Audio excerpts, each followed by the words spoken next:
Hello and welcome to Mailbag 2.0, our Patreon mailbag series. This is DJ Zulo coming to you a day after the Knicks snuck out a victory in Brooklyn against the Brooklyn Nets, 99-95, in a game that was way too close for comfort. The Knicks were able to make enough plays down the stretch. I thought their defense was excellent, and offensively, it was a slog for most of the second half, especially early in that or through most of the fourth quarter. But they were able to make enough plays on offense, led by Jalen Brunson, to pull out a victory and now have a 3-game respite here to lick their wounds, gain some much needed rest, and go into this break 29-16. So you're looking at the record macro sense, the team is performing really well. The net rating is really solid. They're only 2 games back of the Boston Celtics in the Atlantic Division. But we all know that the team has not met the task at hand in terms of competing with the very best in the NBA. Now we know that there's plenty of season left, so they can certainly turn that tide. Plenty of time to do that. And we will, I'm sure, get some questions based around that idea of like, how can they compete with the truly best teams in the NBA to reach the hopeful championship ceiling?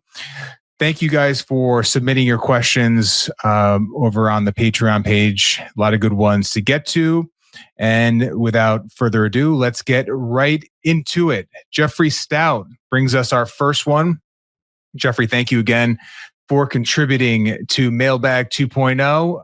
The question is, New York took some more risks on defense against Atlanta, and it paid off, as it did against the Cavs in the playoffs a while back. This strategy plays to the strengths of our wing defenders. How often should Tibbs opt for this, against which teams, and why? Good, astute observation in terms of how aggressive the Knicks defense was against Atlanta, and I thought, for the most part, they were equally as aggressive against the Brooklyn Nets. Tibbs has shown in the past against really high impact, elite playmaking guards that he will bring his big up to the level. Jeffrey mentions the Cleveland series a couple of seasons ago. The Knicks play drop the majority of that season, and Mitchell Robinson in that series was up at the level, often trying to take away obviously the pull-up 3 ability from Donovan Mitchell and Darius Garland, and trying to put the onus on the ancillary pieces to make plays. And as we are well aware of, the Evan Mobley's, Jared Allen's, Isaac Okoro's of the world were not up to that task in that particular series. And then same with the Atlanta Hawks. It was a lot of Jalen Johnson trying to make plays, a lot of DeAndre Hunter, putting the pressure on those players to beat you is a much better proposition than Trae Young. So I think that's part of what you want to do if you're going to be playing more at the level.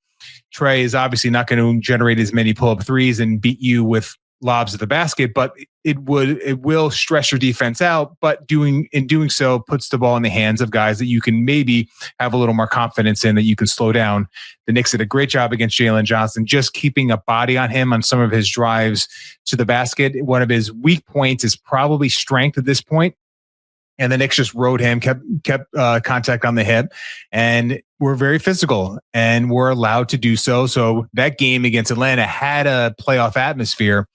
And really, the officiating, both sides, Knicks fans and Hawks fans, came away disappointed in how the officiating ended up playing out. But I think there was a lot of allowed physicality, and that plays in to the Knicks' hands, especially Josh Hart, especially OG Anunoby, and even Karl-Anthony Towns a few occasions, just really able to body up and make those layups, contested layups, and those you can live with. It's the uncontested layups and dunks that are really gonna hurt you. And then against Brooklyn, I think there were similar occasions where you were putting the pressure on some of the ancillary pieces to beat you, but it really shined in the Atlanta game. And I think against teams like Atlanta, like Boston, like Cleveland, really we're talking about the very best. I think that scheme versatility is going to have to be part of the equation for the Knicks to compete on the defensive end. And I have full confidence that Tibbs will do that. Now the question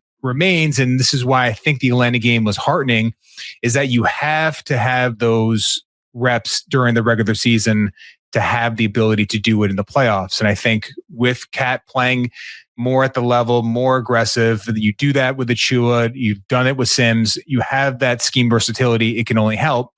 In terms of the actual reps themselves, I've been, I wouldn't say disappointed in the ability of Cat to play more aggressive in pick and roll coverage, but I do think that is in a situation that is really going to stress your backline defense.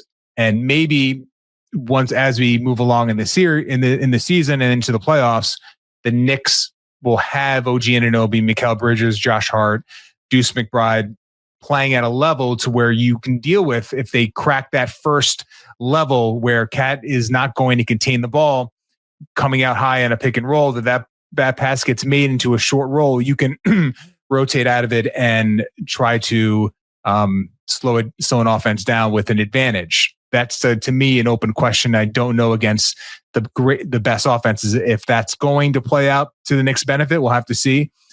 Cleveland 2 years ago, it was, as I mentioned, Evan Mobley, Isaac Okoro, Jared Allen. Like these guys, especially Evan Mobley, they are vastly different and more improved compared to 2 years ago, and are more equipped to really burn you if you're going to play more aggressive against the Cleveland guards. And I think Boston, of course, has made a living out of getting you into rotation and beating you in the driving kick game. So I don't think this is an antidote for the Knicks up and down play as a defense necessarily, but I do think it is something they need to continue to tap into for the reason of just having that in your back pocket in the playoffs. I think is critical.